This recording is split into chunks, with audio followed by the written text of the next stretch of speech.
Hi guys, welcome back to my channel. मैं हूं स्वीटी और आप देख रहे हो स्पार्कलिंग सोल्स। आज के वीडियो में हम बात करने वाले हैं कुछ ऐसे पॉइंट्स के बारे में ना, जिसके बाद आपकी लाइफ में ना हर इंसान आपकी वैल्यू और रिस्पेक्ट करने लगेगा।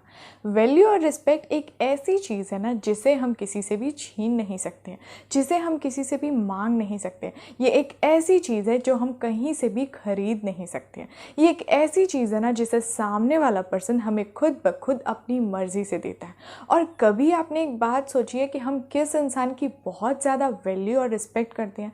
जो लोग अपने आप का बहुत ध्यान रखते हैं, अपने आसपास के लोगों का बहुत ज़्यादा ध्यान रखते हैं, जो लोग अपने आप को किस तरीके से दूसरों के सामने प्रेजेंट करते हैं, हम इसी हिसाब से लोगों को जज करते हैं, उनकी वैल्यू करते हैं और उन्हें रिस्पेक्ट देते हैं। पर ये सारी चीज़ें वो एक ऐसी चीज़ है जो हम अपनी नज़रों से देखते हैं। इसके अलावा भी कुछ इनर वर्क होता है जिसके हिसाब से हम देख नहीं पाते, बस हम महसूस करते हैं कि इस इंसान में कुछ ना कुछ तो खास है जो इसे ना दूसरों से अलग बना रहा है। तो बस इसी पॉइंट के बारे में आज के इस वीडियो में हम जानेंगे। तो सबसे पहले नंबर पे आता है कि मिस्टेक और काइंडनेस में हमें साफ साफ फ़र्क समझ में आना चाहिए।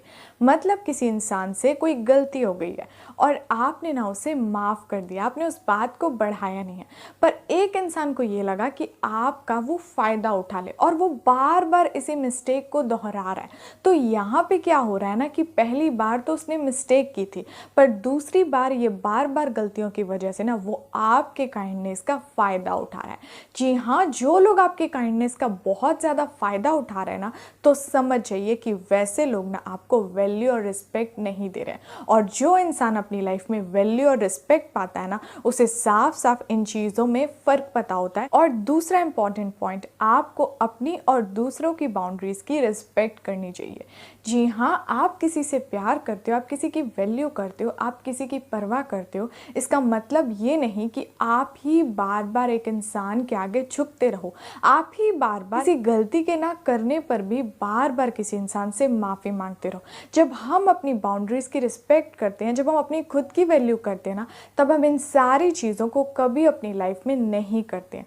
तो आपको एक बात समझनी पड़ेगी कि आपको दूसरों की बाउंड्रीज़ की कब रिस्पेक्ट करनी है और अपनी बाउंड्रीज़ की कब रिस्पेक्ट करनी है। आपको पता होना चाहिए कि आपको कहाँ पे स्टॉप हो जाना है। आपको पता होना चाहिए कि आपको इन चीज़ों के लिए कभी हामी नहीं भरनी है, कभी सहमति नहीं भरनी है, जहाँ पे आपको ये फील हो कि आपको जानबूझकर ना झुकाया जा रहा है। और तीसरे नंबर पे आता है कि जब तक आपके दिल से किसी काम को करने के लिए हाँ ना आए, जब तक अंदर से आपका दिल किसी काम को करने के लिए हामी ना भरे, तब तक आपको उस काम को बिल्कुल भी नहीं करना चाहिए। क्योंकि हो सकता है कि आप उस काम को कर तो दो, पर आपके दिल ने उन चीज़ों को हामी नहीं दिया ना, तो आप खुद के अपने आप की नज़रों में वो वैल्यू और रिस्पेक्ट नहीं पा सकते।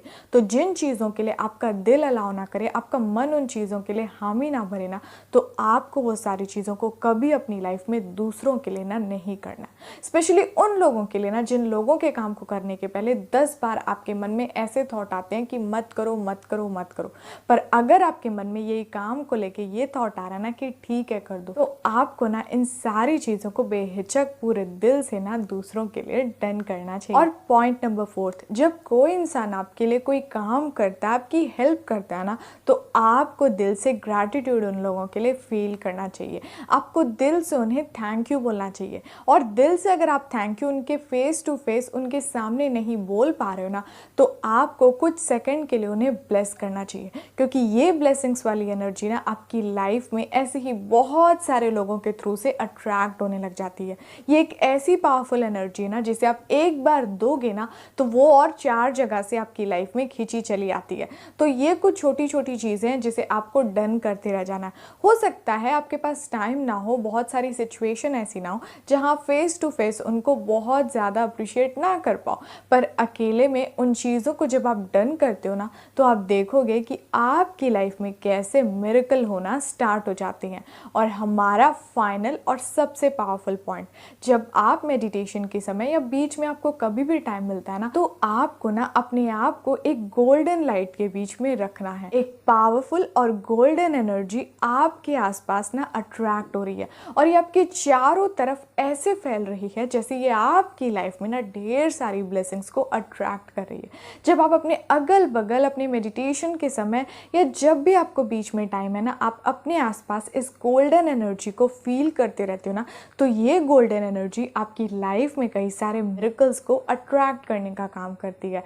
तो आपको ये लग रहा है ना कि कोई इंसान आपकी वैल्यू नहीं करता, आपकी रिस्पेक्ट नहीं करता, तो आपको अपने आप को इस गोल्डन डिवाइन एनर्जी के साथ अलाइन करना है। सो गाइज, अब हम मिलते हैं नेक्स्ट वाले वीडियो में। तब तक आप अपना ध्यान रखिए और खुश रहिए। Bye bye.